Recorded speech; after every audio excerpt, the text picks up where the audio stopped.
কি করে তিলোত্তমা বিচার পেল না কেন? যদি হিন্দু হিন্দু ভাগ ধরে তাহলে তিলোত্তমার বাবা তো নওশাদ সিদ্দিকীর বংশ ছিলেন না। তিলোত্তমার বাবা তো আমাদের মাহমুদ্দিনের বংশধর নয়। তিলোত্তমার বাবা তো আমার বংশধর নয়, আমার ধর্মের অনুসারী নয়।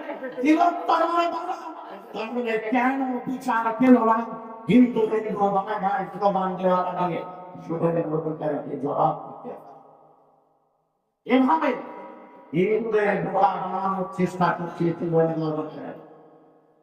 শেষ নয়, তিনি নিজেকে বড় হিন্দু প্রমাণ করার জন্য নানান কর্মসূচি নিচ্ছে।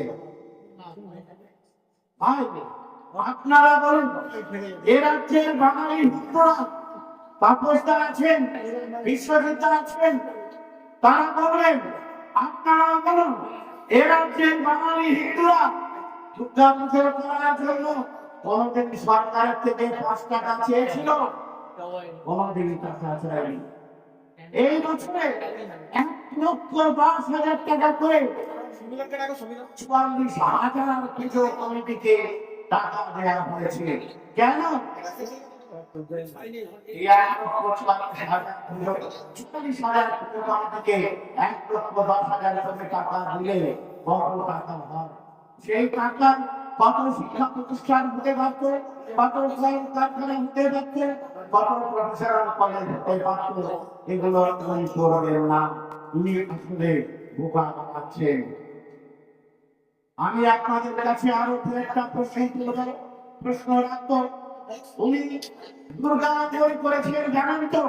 সন্দেহে দুর্গাঙ্গন করেছেন, আপনারা জানেন তো? শিলান্যাস করেছেন কয়েকদিন আগে। এখন সরকারি টাকায় যেখানে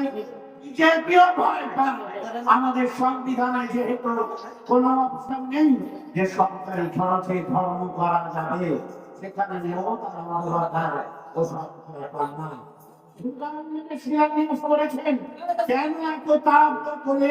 আপনারা জেনে রাখুন। দুর্গা জনকে হয়েছে একরের পর একর জমি, সেই জমি আসলে সন্দেহের জমি। আপনারা জানেন ওটা হচ্ছে এসি জেনের জন্য নেওয়া জমি, অর্থাৎ স্পেশাল ইকোনমিক জোন। অর্থাৎ ওখানে জায়গা ছাড়া